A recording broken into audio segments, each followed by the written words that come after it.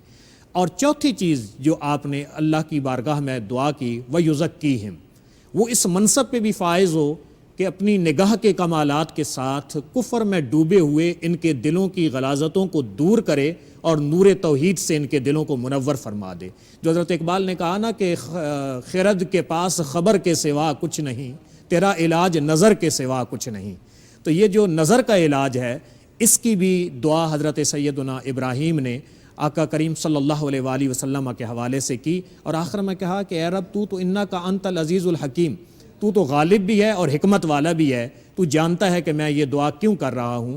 کعبۃ اللہ کی تعمیر تو ہم نے کر دی، اس کی آباد کاری کے لیے یہ عظمت و شان والا رسول جو تو نے عالم ارواح میں، رسول ان کے اوپر جو تنوین ہے یہ لغت کے علماء جانتے ہیں، اس سے مراد یہ ہے کہ جو پہلے کوئی ذکر جن کا گزرا ہو، تو رسول کریم کا مقام ان کی نظر سے گزرا تھا، تو آج حضرت ابراہیم ان کی دعا کر رہے ہیں جس میں 4 مناصب نبوت یہ بیان کیے گئے ہیں اور اللہ تعالیٰ کی عظمت اور حکمت کو بھی بیان کیا گیا. اب اس کی قبولیت اور وہ اس کے بعد کے مرحلے ہیں جو آگے ہم دیکھیں گے. بالکل ظاہر ہے قبولیت کی بات بھی کر رہے ہیں، پھر قبول دعا ہوئی اور ہم نے یہ دیکھا. سر حضرت ابراہیم علیہ السلام کی دعا کے تناظر میں چونکہ ذرا گفتگو ہو رہی ہے، بعثت نبوی کے مقاصد کی اگر ہم بات کریں کہ اس دعا کے تناظر میں مقاصد کیا تھے؟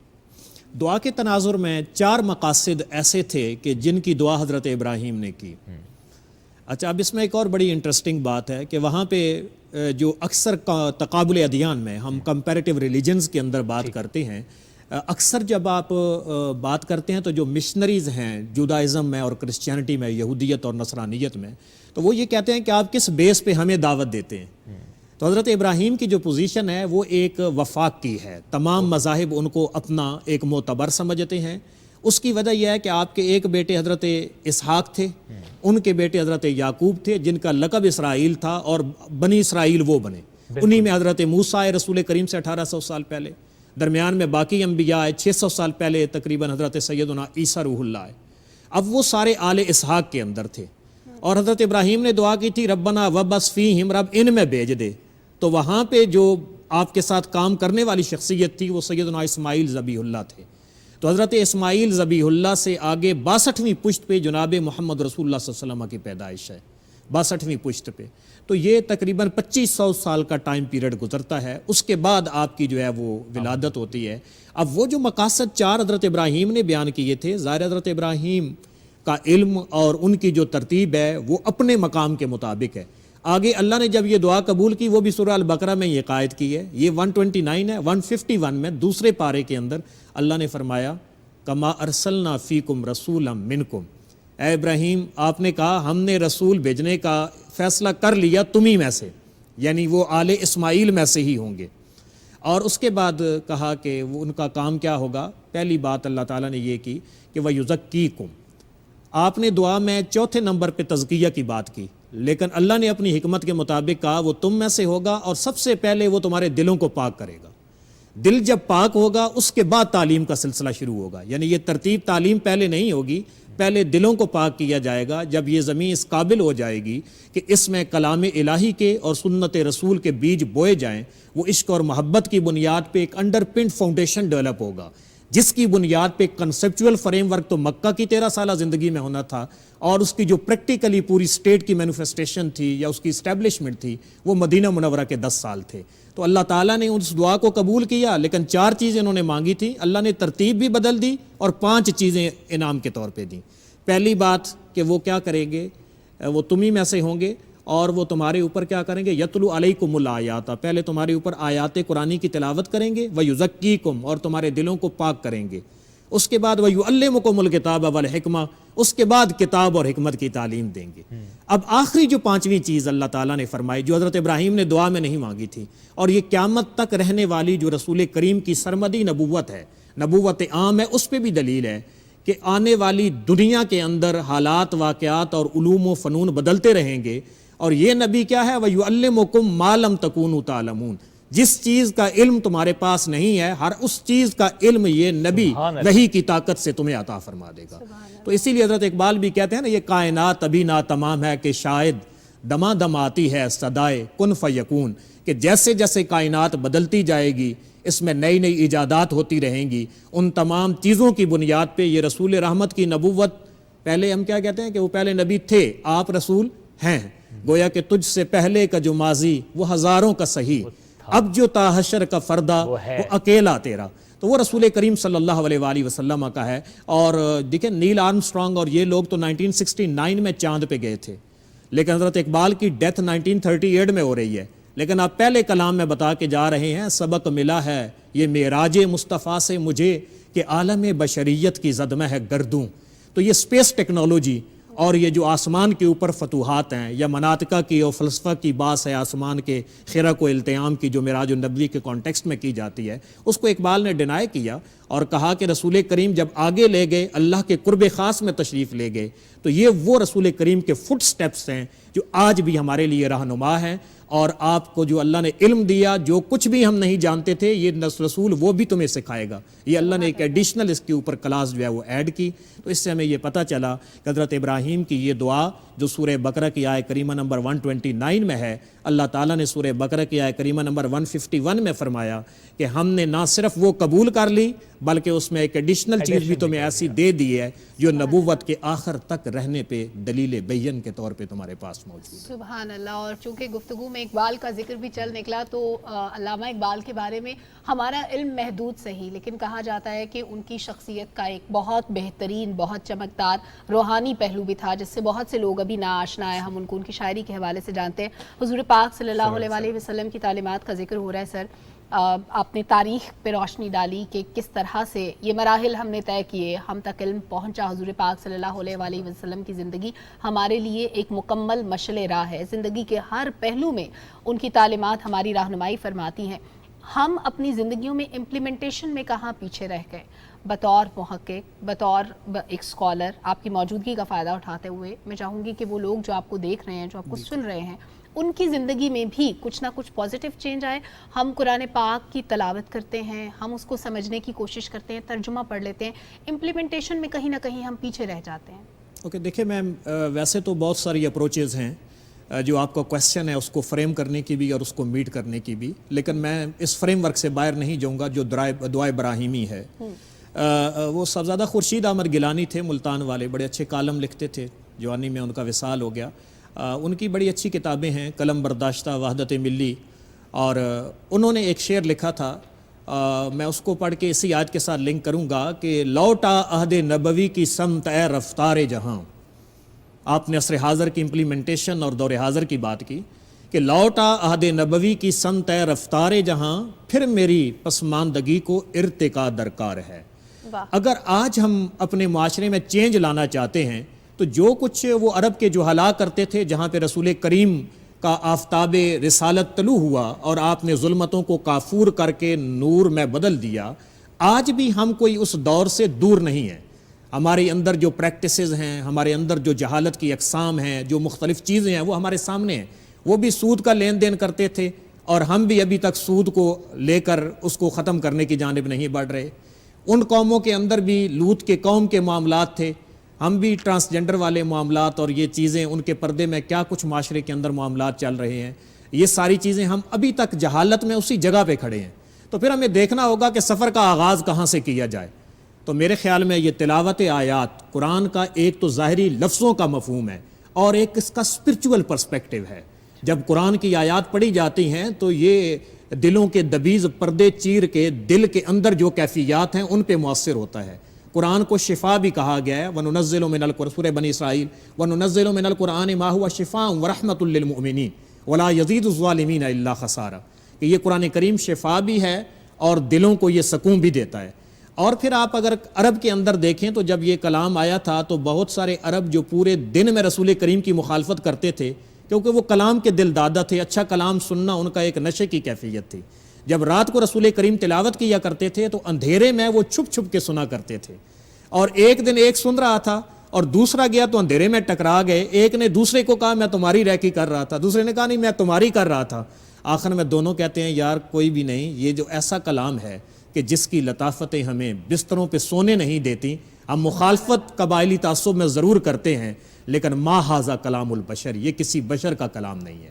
تو آج کی تبدیلی کے بھی یہ ہمیں قرآن کریم کے ساتھ تعلق کرنا ہوگا قائم۔ حضرت اقبال پھر بول رہے ہیں کہ خوار ز مہجور یہ قرآن شدی، شکوہ سنج گردش دوران شدی، کہ تو خوار تو آج زمانے میں قرآن کو چھوڑنے سے ہو رہا ہے، اور تو شکوہ یہ کرتا ہے کہ یہ دور ایسا آ گیا ہے، یہ زمانہ ایسا آ گیا ہے۔ وہ کہتے ہیں میری ڈکشنری میں بندہ مومن زمانے کا یا ان چیزوں کا یا تقدیر کا پابند نہیں، تقدیر کے پابند ہے فقط نباتات و جمادات، مومن ہے فقط احکام الہی کا پابند۔ تو اس لیے حضرت اقبال یہ کہتے ہیں کہ ہمیں پھر قرآن کو اپنانا ہوگا تاکہ ہم تبدیلی کی طرف بڑھیں۔ تو پہلی بات تلاوت آیات، پھر وہاں تک محدود نہیں رہنا، کیونکہ صرف تلاوت یا قرآن کو سمجھنا، عربی میں مقولہ ہے الحافظ کل جاہل، صرف اس کو یاد کر لینا تو جہالت ہے، پتہ نہیں اس کا میننگ کیا ہے۔ آگے پھر سفر شروع ہوتا ہے تعلیم کا۔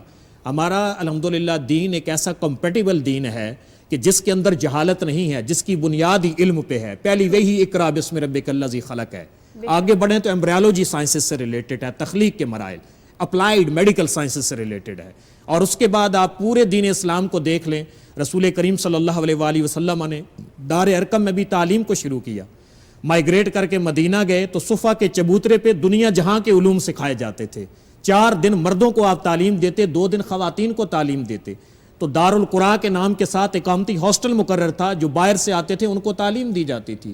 تو خالصتاً ایک علمی تحریک اور نالج بیسڈ ایولیوشن اور ایک تبدیلی رسول کریم لے کر آئے تھے۔